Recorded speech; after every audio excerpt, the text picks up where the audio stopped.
What's good, y'all? Welcome to Small Talk. This is Kalen, aka Not the Prophet. Just doing a quick video to talk about life.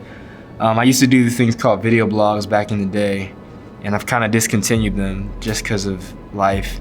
But I wanted to do something of that nature. And I don't know how many of these are gonna be. Maybe this might be the only one, but I think just with COVID and everything, it'd be helpful to kind of check in.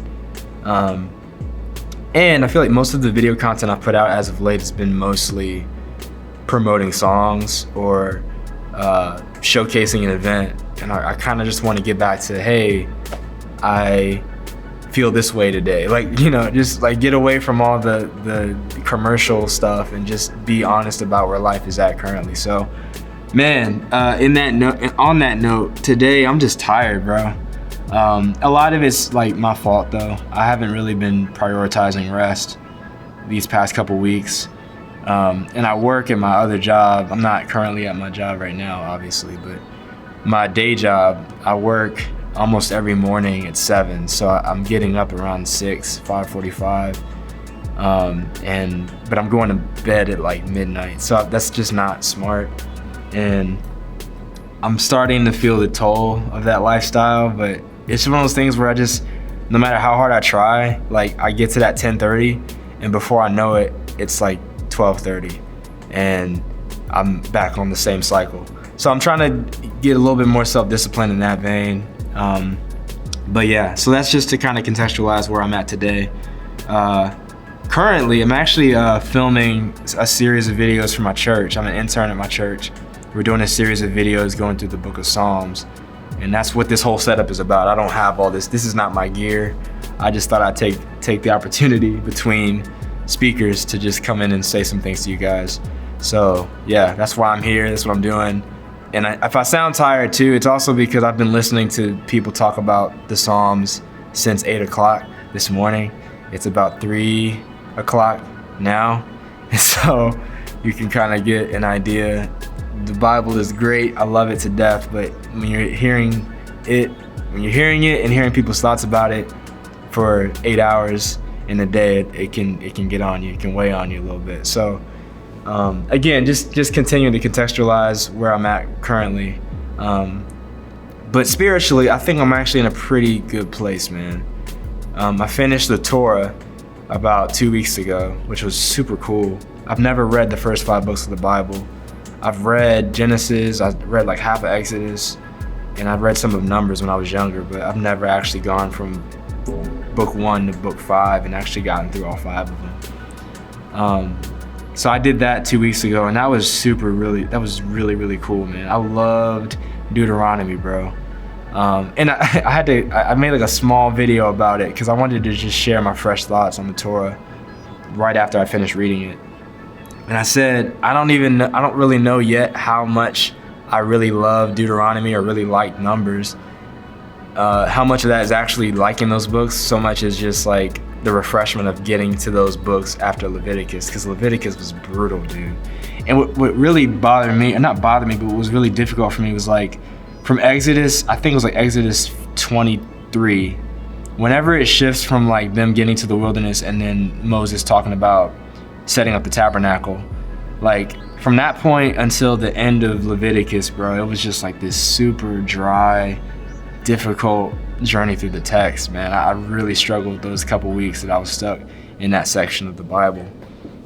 And so when I got to Numbers and it got back to the narrative telling the story of these people of Israel and how they're, you know, following God or lack thereof through the wilderness, like that was what got me engaged again. And I found myself really appreciating Numbers. And like, especially with Numbers, like Balaam's section of the book that's towards the end, I really was surprised by all the things that Balaam said as God directed him to kind of prophesy about what happened with Israel. That was really cool. And it was something I'd never read before. So there was that. And then of course Moses' like long sermon in Deuteronomy, which is super prophetic. And it's just, I don't think there'll ever be an era of time where that is outdated. And so, man, that was so cool. And I felt a confirmation in my faith of like, God is like, you can take God at his word there's not a part of the Bible that you'll get to where his nature changes. So if he seems compassionate in the New Testament, he's just as compassionate in the Old Testament. You just have to read the text and see his nature in the text. So yeah, man, I loved it. And now I'm in Joshua, and I'm at that point where they've basically gotten through all the different kingdoms and nations that were occupying the Promised Land. And whoever wrote Joshua is now writing out each of the kingdoms that was conquered and each of the kings that was defeated by the Israelites. So again, I feel like I'm back in Numbers again, where we're down to another section of just like listing things. But nonetheless, I've been enjoying it. I'm ready to get into Judges. And it's just cool seeing how the narrative, like, we know how the story ends. So it's like just making our way towards that, becoming of the Messiah is just super dope. So yeah, that's me in the Word, that's spiritual life. That's something I've been really excited about. Just in terms of life in general, man, I've been kind of in a spot of trying to determine what God has for me in this season. Because I'm currently working like I said, I'm working at a market during the week from 7 to 3 most days. And it pays really good, and I'm enjoying that aspect of it. And the coworkers I have are pretty cool. So there's that, but I just really don't like the work. And the customers, dude, they get on my nerves, man. Like, I just can't take these people. And I don't know, I know a lot of it probably has to do with COVID too. Everybody's kind of on edge, but there's just been some super entitled customers, and they just rub me the wrong way. I know I shouldn't let this stuff get to me, but like when you're dealing with these people every day, and a lot of it's the same people because they come to this place like religiously. So you're dealing with the same people with the same attitudes, with the same entitlement every day, and you get home and you're exhausted from your work, but you want to do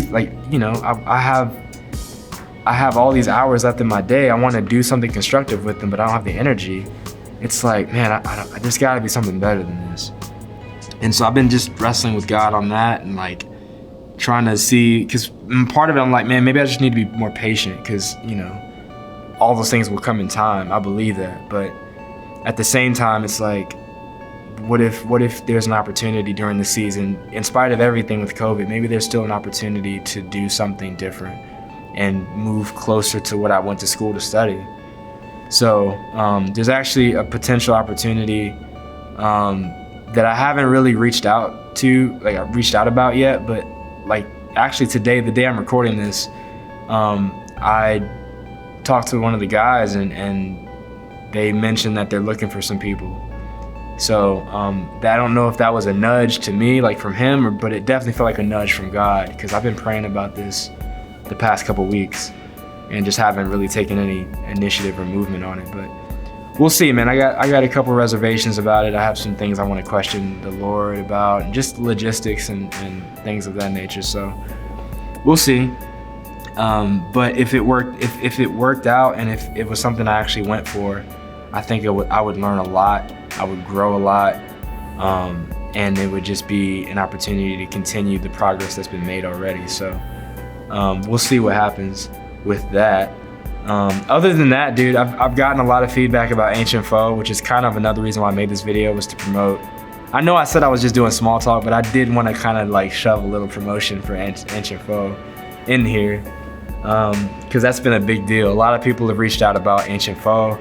A lot of people appreciated the honesty, the rawness of the message, like just the unapologetically, like, hey, like I'm standing by like my people, and I'm not ashamed. I'm not in any way have any conflicted emotions about being so upfront and vocal about how I feel about this, because it's real and it's life or death. So the responses have been really cool, especially from the people of color, man. I feel like a lot of people have said it's an expression of what a lot of us have been feeling, but haven't had the words to put to it. And so those are the kind of things that I'm like, yes, like, okay, good, I'm glad, because sometimes with songs like that, I like writing songs that are super happy and like make you think, like pensive thoughts. But it's been a season, man, with COVID, with life, with just everything, where I just feel like I gotta pull back from the happy happy-go-lucky songs and just be real and write real songs about real emotions and real things that are happening in our culture. And so, yeah, that means there's gonna probably be a lot more raw content coming out. I'm planning on writing a couple more songs in the coming weeks. And all of it is like nonfiction. You know, Passion was all about writing a story, telling a story. This record that I'm working on, Greater is gonna be on it, Ancient Foe. All of these songs are basically like journals. You know, they are personal, they're nonfiction, they are my experience, my thoughts, real life, real time writing and songs that express what I'm really feeling and walking through on a daily. And so, yeah.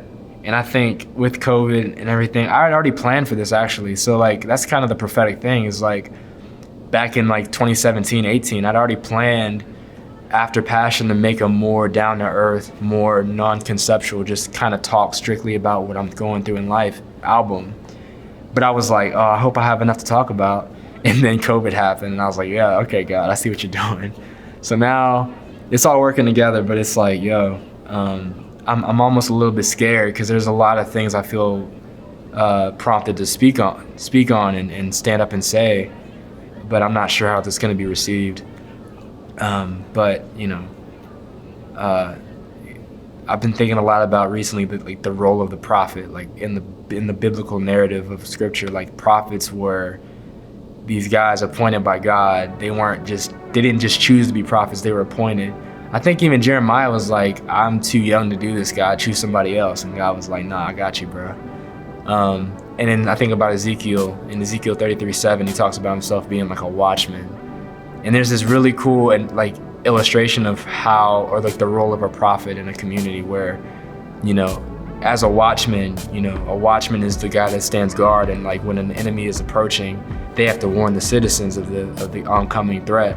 And if they don't, and the citizens get killed, it's on the prophet or the watchman's responsibility. Like it's his fault for that, and God will hold him accountable. But if he warns the people and they don't listen and they get slaughtered, then it's on them. And so in that vein, I'm like, Ezekiel 33:7 says, I've set you as a watchman, so hear my words and tell my people what I have to say. And I felt like that's been my calling from day one, dude, with this music, with just life in general. Like I am meant to hear what God's telling me and share it with people in need. And whatever they do with it, that's not on me. My goal and my responsibility is just to be open and share what God's put on my heart to share. And so with that, I'm like, okay, then I'll talk about the sticky subjects and the things that are more controversial in culture, because that's what Jesus never shied away from the hot topics, bro. He brought up everything. He went places and he talked about things and he challenged the religious authority of the time, which was unheard of, and that's why he went to the cross. But his obedience to God meant everything for all of us who claim to have faith in Christ, because now we share in that righteousness and that obedience, and we are co-heirs with him in heavenly realms. So I'm off my soapbox. I just wanted to share a little bit with you guys. There's so much more I want to talk about, but that's kind of, I feel like I've talked for too long as it is. So hopefully that's a nice little check-in. Maybe somebody out there will be watching this and just kind of hearing what's been going on. But know that I'm praying for you guys.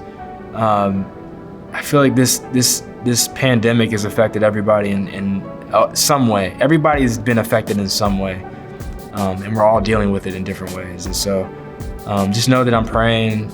Please be praying for me, because man, warfare is real. And I feel like with all this craziness outside in the world, like spiritually, it's just on another level.